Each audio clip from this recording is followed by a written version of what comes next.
বন্ধুরা, আজকে তোমাদের আমি কমলা লেবু মাখা দেখাবো। আর এই কমলা লেবু মাখা একবার খেলে আমার কথা তোমরা জীবনেও ভুলবা না, বুঝছো? ঠিক আছে, এটা যেহেতু ভাইরাল আছে তো আমিও ভাবলাম যে তোমাদের এই রেসিপিটা শেয়ার করি। ভাই সত্যি কথা বলতে এইটা যে এত মজা আমি আগে জানতাম না। যাই হোক, এখন আমি প্রথমে 2টা কমলা লেবু নিয়ে নেবো, তারপরে এরকম একটা গামলায় জল নিয়ে জলের মধ্যে ঠাস করে 2টা কমলা লেবু এরকম ফেলে দেবো। আর এমন ভাবে ফেলবে যাতে জল ছিটে পুরো টেবিল ভিজে যায়, নাহলে কিন্তু হবে না। তারপর কমলা লেবু 2টারে ভালো করে স্নান করাইতে হবে, তারপরে উঠাই নিয়ে তারপরে আর কি তারপরে চলে গেলাম আমার বাগানে গিয়ে এরকম ধনিয়া পাতা নিয়ে আসলাম। তো ধনিয়া পাতা কেউ একটু স্নান করিয়ে দিলাম। এরকম একটা হলুদ চপিং বোর্ডে নিয়ে নিতে হবে, হলুদ চপিং বোর্ড ছাড়া কিন্তু ভালো দেখাবে না। তারপরে একটু ভাব দেখানোর জন্য কমলা লেবু ছুঁড়ে মারছি, ও মা কমলা লেবু সোজা গিয়ে একদম খাটে নিচে চলে গেছে। তারপরে দ্বিতীয় চেষ্টায় কমলা লেবুটা একটু ঠিকঠাক মতন যায় পড়ছে। এরপর যাই হোক, কমলা লেবু 2টার জামা কাপড় ছাড়াইতে হবে, টুকু অশ্লীল কথা বলবো না, কমলা লেবুর খোসা ছাড়াইতে হবে। তারপরে এই যে কমলা লেবুর গায়ে দেখো ছোট ছোট আঁশ আছে, পশম আছে, এই পশমগুলা ছাড়াইতে হবে।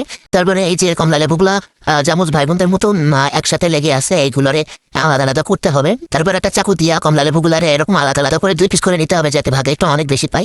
আর কমলা লেবু মাখানোর জন্য এরকম একটা ঢাকনা আর কাঁচের জার নিতে হবে।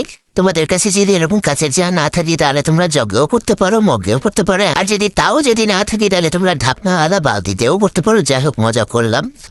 আমার কাছে এই জারটা ছিল তাই আমি এই জারটাতেই করলাম। তাই জারের মধ্যে আমি কমলা লেবুর কোয়াগুলো দিয়ে দিলাম। তারপর ওই যে আমার কাছের যে ধনিয়া পাতা, সে ধনিয়া পাতাকে একটু কুচি করে নিচ্ছি। তারপরে একটা কাঁচা চাল নিয়েছি, কাঁচা চালের পেট ফিরে এরকম ছোট ছোট কুচি করে নিচ্ছি। তারপরে সবকিছু সরিয়ে জারটাকে আবার কাছে টেনে নিলাম। তারপরে জারের মধ্যে এই যে কাঁচা ঝাল কুচি দিয়ে দিচ্ছি, এরপরে ঝালের কুচি টুকু চিলি ফ্লেক্স দিয়ে দিচ্ছি, তারপরে ধনিয়া কুচি দিয়ে দিচ্ছি, তারপরে একটু চিনি দিয়ে দিচ্ছি। কমলা লেবু এমনি মিষ্টি, তারপরে একটু চিনি দিয়ে দিলাম। আমি আবার মধুর কথা বলে তো আমার জন্য মিষ্টিটা বেশি প্রয়োজন। তারপরে দিয়ে দিচ্ছি একটু লবণ ছাড়া তার টেস্ট ভালো হবে না।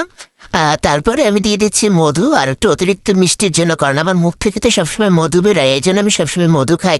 আর মতে শেষ হয়ে গিয়েছিল, এই জন্য কাছায় কুছায় যাওয়া যতটুকু ছিল সবটুকু ঝরিয়ে দিয়ে দিচ্ছি। তারপরে এই যে এই জারের যে ঢাকনা, সেই ঢাকনাটা দিয়ে এখন এটাকে ঝাঁকানাকা দেহ ডয়লা না গান গাচ্ছি আর ঝাঁকাচ্ছি। যাই হোক, ঝাঁকাতে আমার যে লেবু মাখা হয়ে গিয়েছে। তারপরে এরকম সুন্দর একটা পিঙ্কিশ একটা প্লেট নিয়ে নিয়েছি। তো এই যে তোমরা সবসময় কালারফুল ভিডিওর জন্য এরকম কালারফুল প্লেট নিবে, তাহলে বেশি সুন্দর দেখাবে। আমি এই যে গোলাপি কালারের একটা প্লেট নিয়ে নিয়েছি, যাতে আমার ভিডিওটা অনেক সুন্দর আসে। আর যেহেতু আমার আজকের রেসিপি হচ্ছে কমলা সুন্দরী, তাই কমলা সুন্দরীকে ভালো দেখানোর জন্য আমি এরকম একটা গোলাপি প্লেট নিয়ে নিয়েছি। তারপরে আমি কমলা সুন্দরীকে ঢেলে দিলাম আমার পিঙ্কিশ প্লেটে। ওহ, দেখতে যা সুন্দর হয়েছে না, আর খেতে তো ভাই সেই মজা। আমি তো প্রেমে পড়ে গেছি। যাই হোক, যারা এই কমলা লেবু মাখাকে ভাইরাল করেছে তাদেরকে অসংখ্য ধন্যবাদ এত সুন্দর একটা রেসিপি শেখানোর জন্য। যাই হোক, মানুষ মাত্রই তো শেখে, আর আমারও তো অনেক কিছু শেখার আছে।